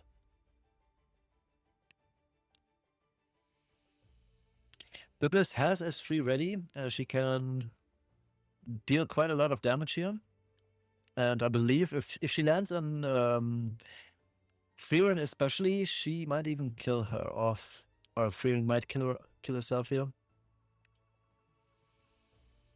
Because, oh, that's so much damage. Almost kills herself. But yeah, Soulburn has won. This should get rid of the Frieren. Yep, it does. And now Arya takes down the... Oh, he went for the risky play. I like it. I do. If he hits, damn. If he had hit here, if KJ hits the Setsuka here, he'd have a good chance.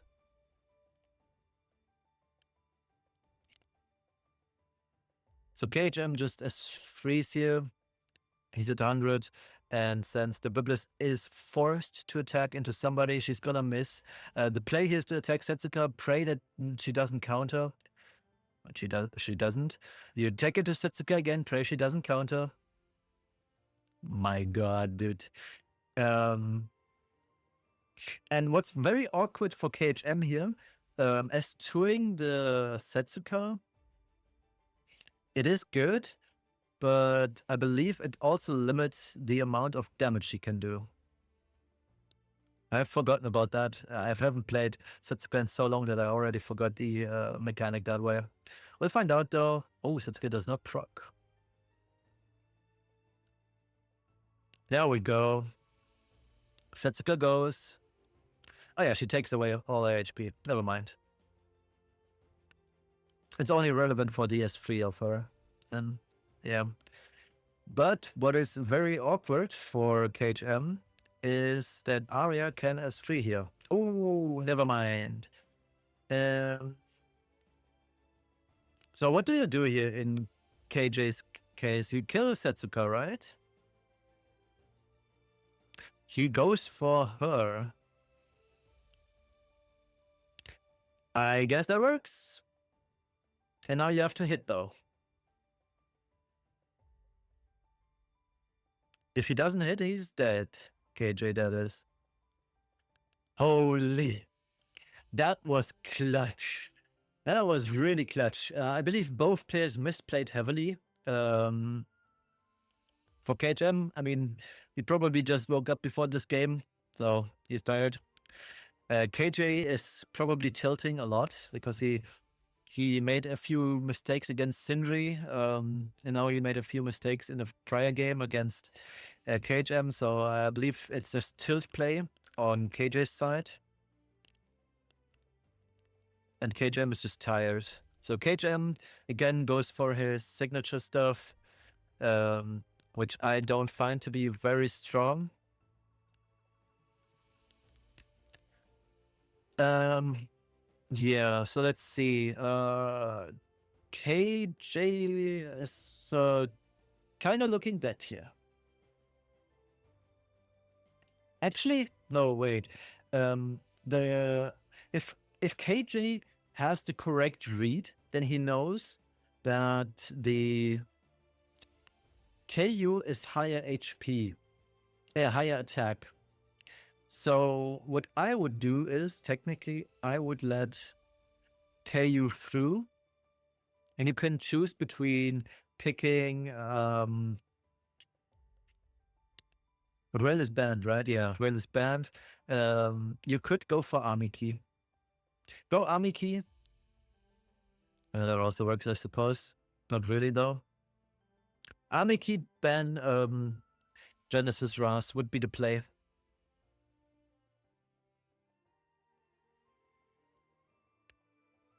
Because now all KHM needs to do is just...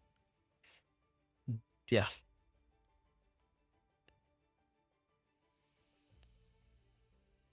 On the other hand, for KHM, it's rather awkward because he now has to send the S3 into the Arrowell. Technically speaking, he could also send it into Tori, but he just barely breaks the shield of Tori and cannot kill her otherwise. So I don't think that's a good play.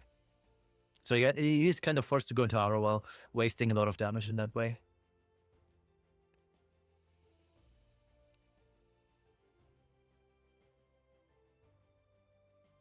And the next best or the next worst thing is, I don't even think that DDR is going to push with Queen's Whistle, because the city should be higher attack than Zio.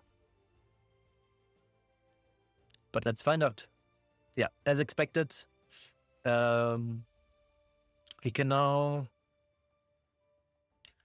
That was a ballsy play. It could have gone very well for KJ here. That was the right play, honestly.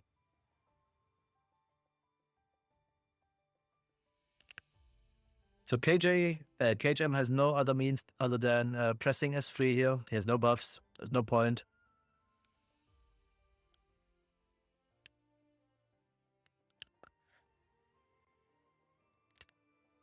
KJ's Celine wastes her S3, which allows the DDR to then freely to S3. KJ preparing his enemy. Tori procs 40%, by the way, but KJ is Korean after all. Koreans proc off of 20% too. So this probably goes into Genesis Ras, yeah, just to prepare him as well. Make him ready so that the Festive Eater can just pop everybody. And the fun part is, Festive Eater is going to actually kill this entire team. Because Festive Eater can, unless this is a, what's it called, Celine, the Festive Eater is just gonna do, ruin this entire plan. So you S1 or S3 into Genesis Rasi to proc his Sacred Covenant. That's a misplay. KJ, I don't know, man. KJ, what are you doing?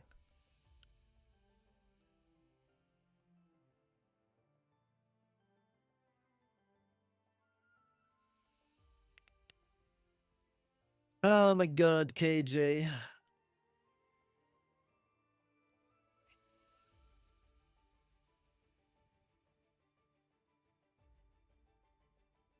Okay, Zero is gone. He has to pray. He doesn't stun. That's unlucky. KJ can now is free, and if he hits the Celine dies too. Actually, yeah. KJ has to go for it.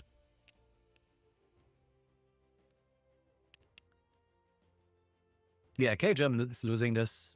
Because Celine Celine has her blink ready, so KHM is not allowed to press S3 here.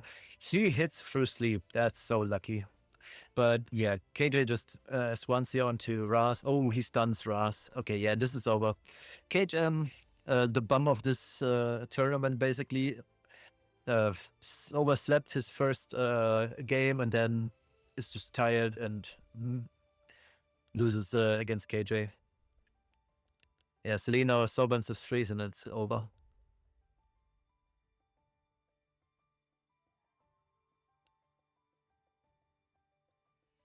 Yeah. All right, so we've got KJ versus Toshi Popo next.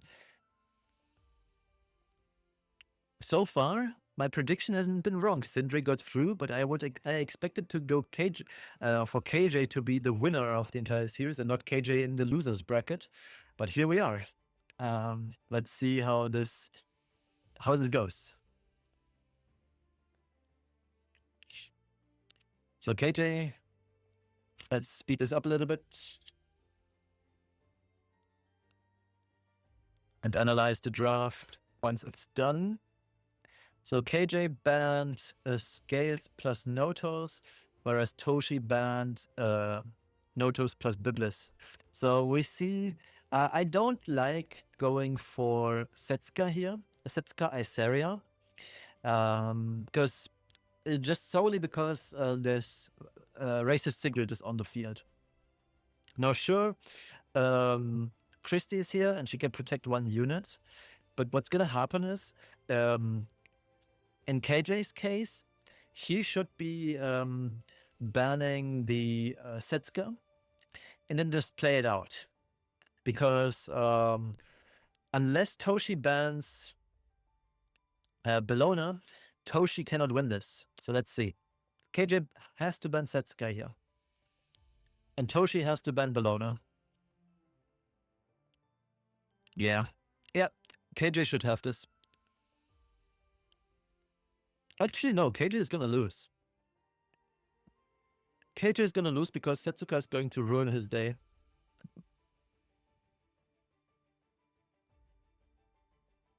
Because not only will he down dodge, he can put Setsuka in the front row. So he always counter duels with Setsuka. Goes for DN. Yeah, I guess Rupture is nice. But I disagree. I would have gone Setsuka in the front row.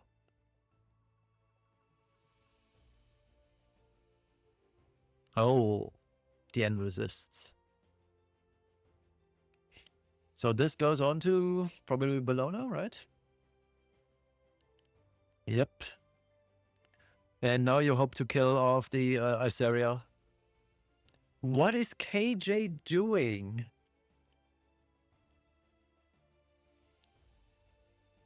Like, I legit don't understand. Because Bellona does not pen, so she deals full damage into Iseria here. Sure, Iseria has 60% counter chance, but you have to go for it.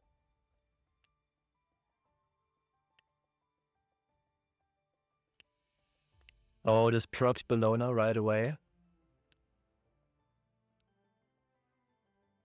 Bellona is going to take another turn, and when Iseria proc plays now, she is going to proc Bellona yet again.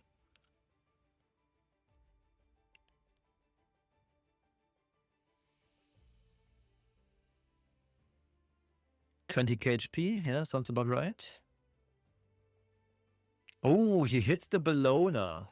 That's really unfortunate. That's a 60% evasion Bellona, by the way, and he hit.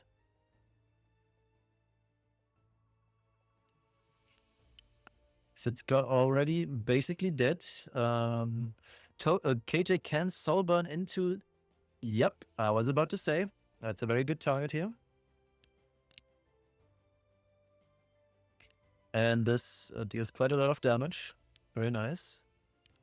However, Christy should is free here. So Isera gets my god, attack buff. And with that, she deals even more damage. Goes for the kill, I see. That deprives the Iseria of her attack buff, though. Oh, Sitska wakes up. Time to S3, I suppose.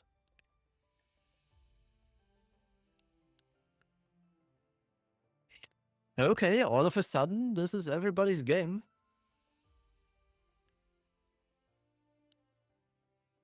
Oh, yeah. Yeah, Toshi won this. Right here. Or did he?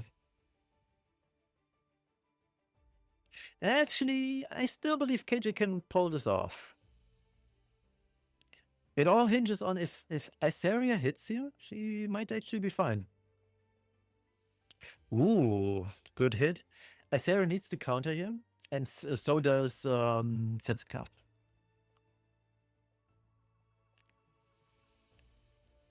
Holy, KJ got lucky. He dueled, but he missed. So lucky and unlucky in the same vein.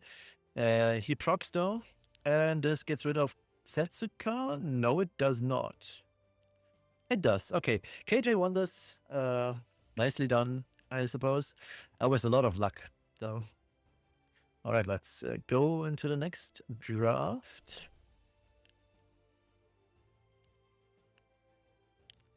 All right, we see KJ going for a debuffer draft. Interesting, with Luna free ZO4.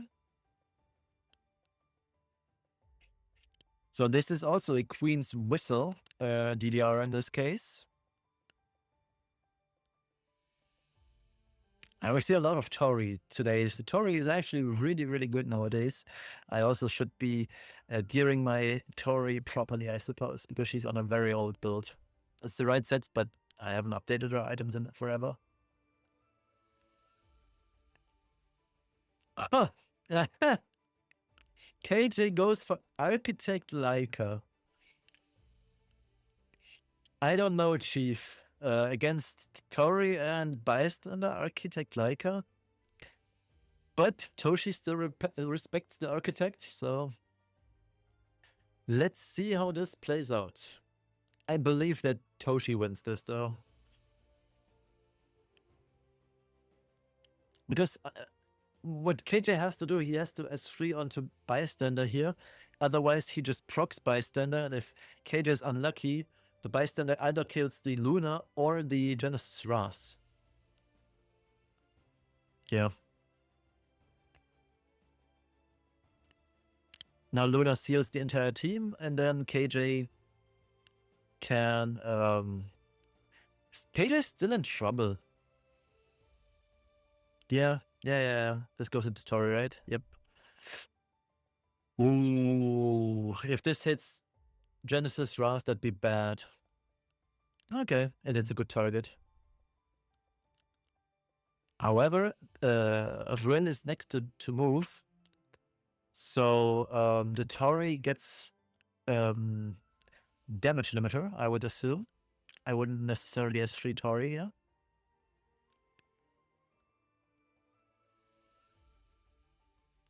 Yeah, this is for sure damage limiter on Tori.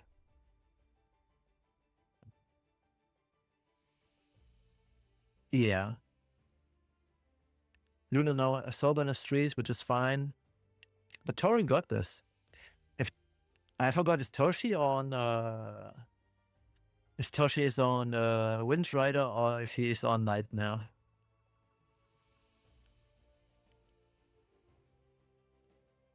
I don't think that not a string here was the correct play. Just more damage. But oh well. So here comes Tori. She now probably one-shots. Actually, it's a good question. I believe he has to waste damage onto the, what's his name? DDR. Because otherwise he's just gonna debuff the team here.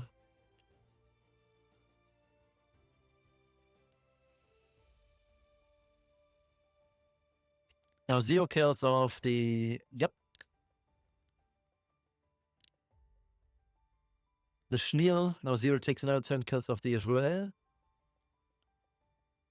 Wait, does Luna have S2 ready? Oh yeah, okay, I can see why. So Luna kills off the Tori here, and then Ruel has to revive Tori. Or actually, Ruel could revive Bystander. Because Genesis Ras is still on cooldown, and Bystander actually has the possibility of killing this. Yeah, Toshi realizes this, that Bystander is actually a good pick here. And if Bystander counters, which he does, KJ can actually lose this. Because he has souls for days. Ooh, maybe Zero kills? Oh, Zero kills, no? Oh my god. Okay, yeah. This Genesis Ras is dead for sure. He has to go for Ras. Yep. She's full again. And KJ might actually lose this. Oh my god, another counter. KJ getting robbed.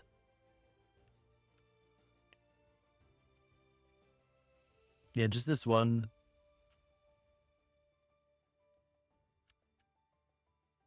That Soulburn does nothing, but I guess otherwise KJ is saving for Epic 8, so it's fine. So does Fire on counter again? She does not. Okay, Luna's dead here. Actually, no, I would go for Zio. Like, Zio has no DFire anymore, so he just dies.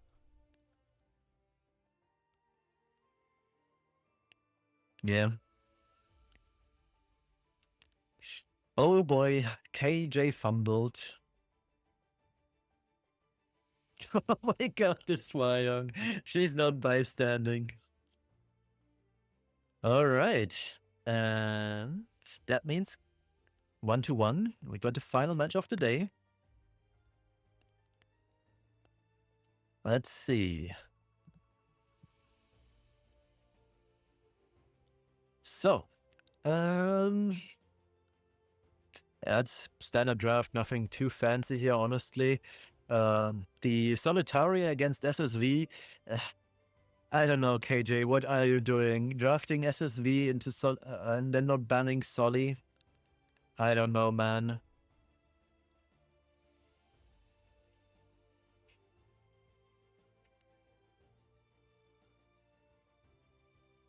Yeah, and to nobody's surprise, SSV has no stacks. What are you doing?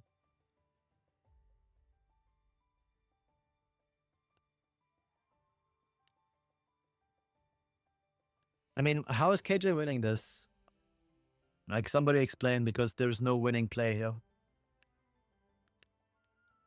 Even if KJ were to kill off the Solitaria here, it takes forever for SSV to stack up. And all it takes, yeah, is one counter. And well, that was quite a lot of damage. But his entire team can be CC'd. So, and I believe that's what's gonna happen here, no? Yep. Oh. Ooh. He could S3 to reduce cooldowns. But then again, Toshi has a free run, so... Oh my god. So KJ needs a miracle to happen, and that miracle is Para waking up. That's the only win con he has. And I don't believe he's gonna get it though. Shriv has 3, the skills of both the... Yep. And if Abyssal Euphene hits the Para here, it's gonna be really, really bad for KJ. Even if she doesn't, I believe this... oh yeah, she did. Yeah, KJ's out. Toshi and Sindri made it through. Holy.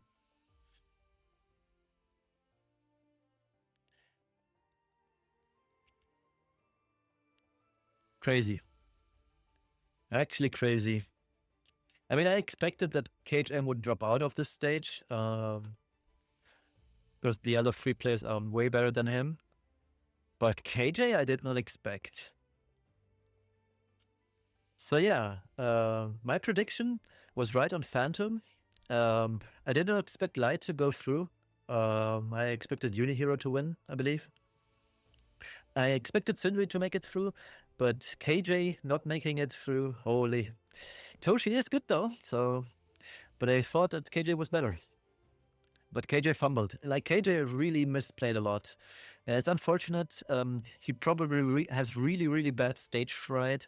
I cannot explain it otherwise, because on ladder, he's such a consistently good player. But whenever he plays in tournament settings, he just fumbles, and it has to be stage fright. I cannot explain this otherwise. Unlucky for KJ, but I'm super happy about my boy Sindri. And yeah, great games, especially from Sindri today.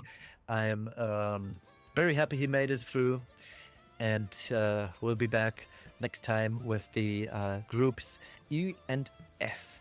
Thank you all for watching. See you then. Bye bye.